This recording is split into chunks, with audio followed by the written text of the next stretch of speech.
Thank you very much. Good afternoon, everyone. How do you feel? Yeah? Good. Yes, in 2009, technology giant Samsung asked us to design a mobile phone for older users. At that time, only 5% of older users would send a text on a daily basis. They really wanted us to enable them to use and enjoy mobile technology instead. So there is a myth amongst designers that older people look like these. Okay? So we all think that their body and minds are decaying, they have lots of spare time, they live in poverty, and they love beige and grey. But we actually found out during this project that the real picture is very different. People over 60 are very fit, they're wealthy, they travel a lot, and they have a very active social life. So we really wanted to find their powers and enable them to access mobile technology. At the time, unfortunately, if you go to a mobile phone shop and you ask for a phone for your grandmother, you would be presented with phones that look like this. These beautiful things, they're called silver phones. And they are, I think, very patronizing and disrespectful. None of them have enough digits to dial a number. You are only allowed to have 4 or 5 friends when you're over 60. But you have an SOS button just to remind you that you're about to die at any time. So, thank you. We definitely didn't want to design something like this. We wanted to empower people to access technology. So to do so, we started a journey across Europe. And we spent time with older people in 3 countries, in the UK, in Norway, and in Italy. We designed a workshop, we organized a workshop where we talked about magic and aspiration. We never really talked about technology because that's quite a scary topic for most people out there. But instead we created a space where they could dream and innovate and tell us really what they wanted from mobile technology. To make them express their wishes and to they were basically telling us, we want big screens, big buttons, and we didn't really believe that that was the truth. So we had to find a different method to unlock their creativity and let them tell us what they really wanted. So we gave them bananas. And we asked them to make their dream phone using paint, ribbons, and stickers. And actually, that worked very well. Like using analog media rather than diagrams or mobile interfaces really unlocked their creativity and critical thinking. So, for example, the second banana says tutto vocale, that means all vocals. There is also a little message below that says even SMS. So this person practically invented Siri. The banana just behind has a button to watch films. That's something that most mobile phones offer right now. There is also a button that says coffee, please. We're not there yet, but maybe in a few years. This banana is very interesting. So there is a button to make the kids happy. You might laugh, but how many of you have given your kids or nephews your iPhone or a tablet to keep them quiet? Many of us, I guess. Under the Kids Happy button, there is a beautiful map with a red dot that reveals your location. Basically, this person was asking for a GPS. We noticed that his phone had a GPS, and we asked what was wrong with it. And we discovered that actually he never explored it. He never found out he had a GPS on his phone. So an activity that might seem a bit trivial, the banana phones, actually gave us 2 very interesting insights and information. So people were not exploring their phones, and people wanted really powerful tools, like they wanted like news, weather forecast, movies. So they wanted smartphones, not those dumbed down silver phones that we saw before. So if they were asking for things that they were out there in smartphones that were just starting at the time, and that was a great news. And we also discovered that people weren't the problem in this equation because they were full of energy and they were super active. So we felt that there was a barrier. If the people weren't the problem and the device weren't the problem, what was the thing that was stopping them to access mobile technology? To discover this, we took people of all ages to buy mobile phones. Actually, everyone acted pretty similarly. None of them really enjoyed the experience of buying a mobile phone in a shop, but everyone was quite excited to have a new phone. The most dramatic difference happened when people came back home and opened the box. As you can see, younger people at the bottom learned by trial and error, just chucking the manual away as soon as they opened the box. Beverly, she's 65 at the time, she actually opens the box and tries to find some help in the box, a familiar medium. Instead, what she's faced with is a box filled with flimsy manual written by engineers and lots of adverts and bags, and she cannot make sense of all this material. So what she was saying at that moment was, "Oh, Clara, I'm so sorry, I'm not good with technology." So all the enthusiasm she had before collapsed there. So we thought, great, this is the barrier, the out-of-box experience, the learning process. Instead of designing a new mobile phone, we should solve that problem and apply it to any mobile phone out there. So today's out-of-box experience is made of a few ingredients. So the manual, the device, and the box. And the user has to struggle to put these elements together.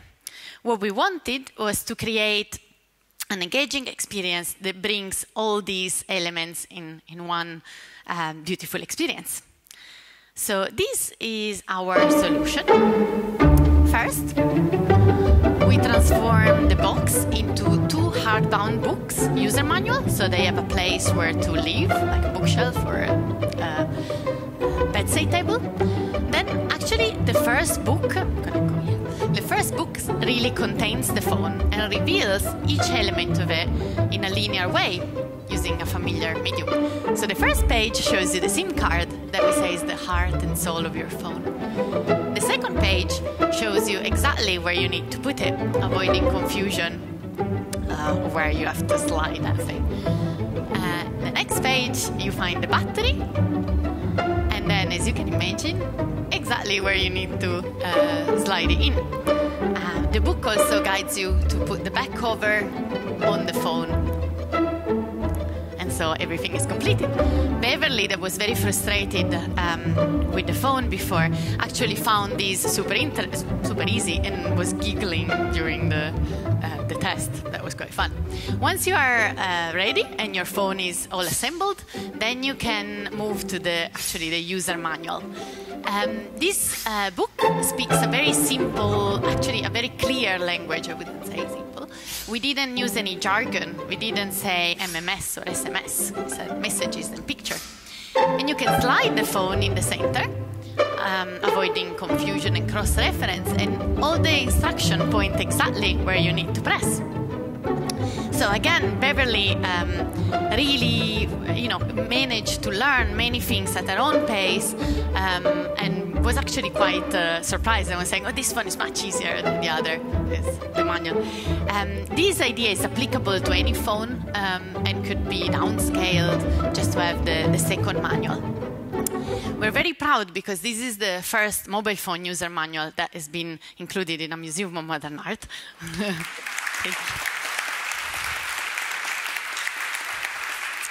Thank you. Thank you. And you see how in this project we use a physical element, the manual and the box, to enhance a digital experience, a digital product. So in this case, the physical manual acts as a translator, as a bridge in between the user and the device. My name is Clara Gaggero, Westaway, and I'm the co-founder and creative director of a design and invention studio called Special Projects. We're based in London. My partner, Adrian Westaway, is a magician and an electronic engineer. as well.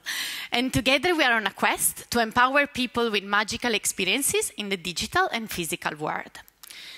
So what we believe is that there is no such a thing as a pure digital experience. Okay? There will always be a surrounding physical interaction, even if small. For example, if you think about a map app on a phone, you might think that it's purely digital. But actually, the way you interact with it is totally physical. Like you might be running to catch a bus and trying to look for a direction on your phone, or it might be raining and you might be covering your phone with your coat. So it's very important to understand that even apps sit in a physical context. To design well an application or any product that have a digital element, you need to understand that people will be interacting with it and some of the element will be physical. So today I just show you how we reinvented the physical experience of a digital product. And now I would like to show you two more examples of my work that fuse the digital and physical elements. My past design studio, Vitamins, was asked a few years ago to reinvent the blood pressure monitor.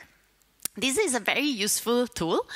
It monitors your blood pressure and it actually can prevent strokes or heart attacks. Okay? There are lots of people that should measure their blood pressure. 1 in 3 adults in the UK suffer from high blood pressure. These people told us that what they're meant to do is to measure the blood pressure once or twice a day, record the reading, and alert the doctor if something is looking strange. Unfortunately, none of them does it. And there are two main reasons. One, the very medical appearance of this object stresses people out and often actually makes the reading wrong, alters the reading. This is called the white coat syndrome. The second and big problem is that these devices are not designed to fit into your life. They're designed to sit on a hospital table. You travel and move around. You cannot possibly carry that in your bag and pull it out at the park. So people actually leave it at home, and in the evening they have to decide either to go back home and measure the blood pressure or to go out for dinner with their friends. So this either impacts on their independence or on their health.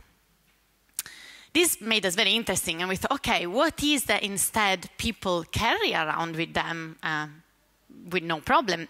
So we looked into people's bags, and we found that people would carry glasses cases, laptops, makeup, mobile phones, magazines, tablets, notebooks, cards, pens.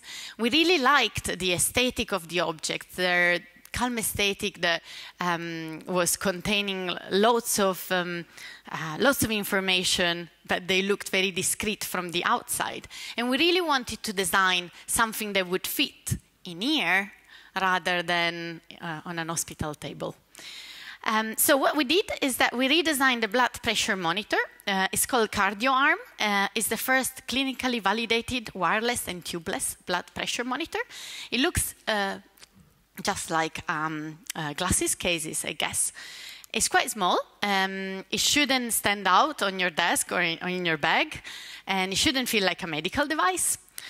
It turns on automatically as soon as you open it up. There is a little magnetic switch. And then, so you just need to unroll it, slide your arm in and adjust it. And then there is absolutely no button on the device. All the interaction is concentrated on the phone. So you can press start, and while it measures your blood pressure, it shows you relaxing images. So it doesn't, that helps you not have the white coat syndrome. And also, at the end, of course, it shows you the measurements and your history, so you can keep track and access your measurement all the time. If you want, you can also send them to your doctor or your relatives.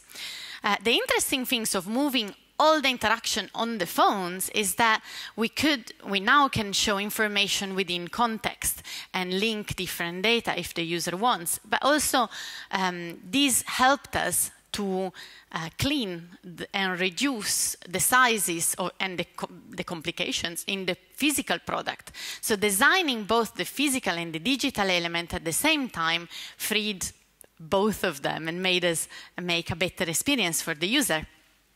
So CardioArm is designed not to feel out of place in your bag or on your desk. So hopefully you didn't see that it was in all the pictures I showed you before.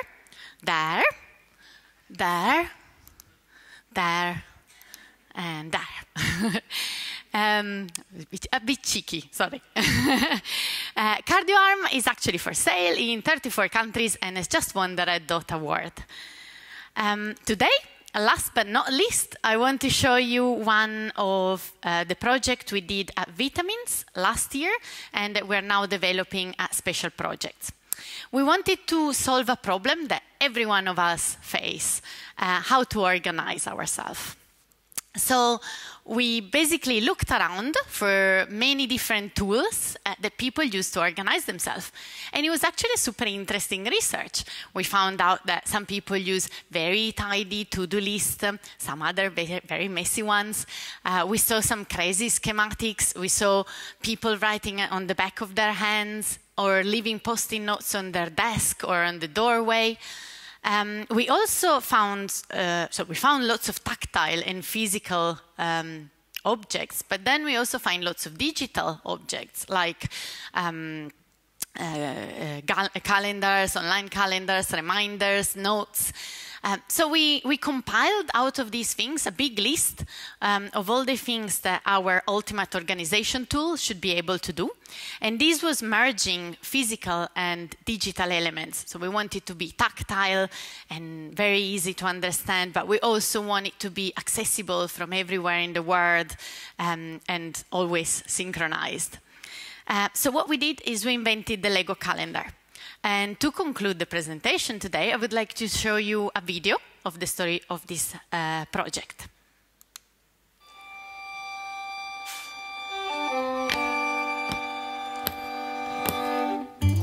One thing we always talk about in the studio is how to organize ourselves. It's something we always think we can improve. So we started looking at all the different ways people organize things. And we tried to invent something new that we could use to organize ourselves in the studio. It had to be big and visible, so we could see a few months ahead. It had to work both online and offline, because we travel a lot. We wanted it to be tactile and really easy to understand. So, we invented this Lego calendar. Each row represents a month, each rectangle represents a day of the week. And everyone in the studio has their own line on the calendar. We use different coloured bricks for each project, and each brick represents half a day. We keep a little index hidden away so we don't forget who we're working for. Sometimes someone is out of the studio and they need to check the calendar. So we made some software which automatically synchronizes the Lego calendar to our digital one in the cloud. All you need to do is take a photograph of the calendar with any phone and email it to a special address. And then our software scans through the image and automatically detects the colour and position of each block and updates our digital calendar. We like it because it's really tangible. You can literally hold and share blocks of time. It lives in the digital and the physical world. Anyone can make a calendar like this, and we're still evolving and experimenting the design. Soon we'll be sharing the computer code online so that you can start organising yourself wherever you are.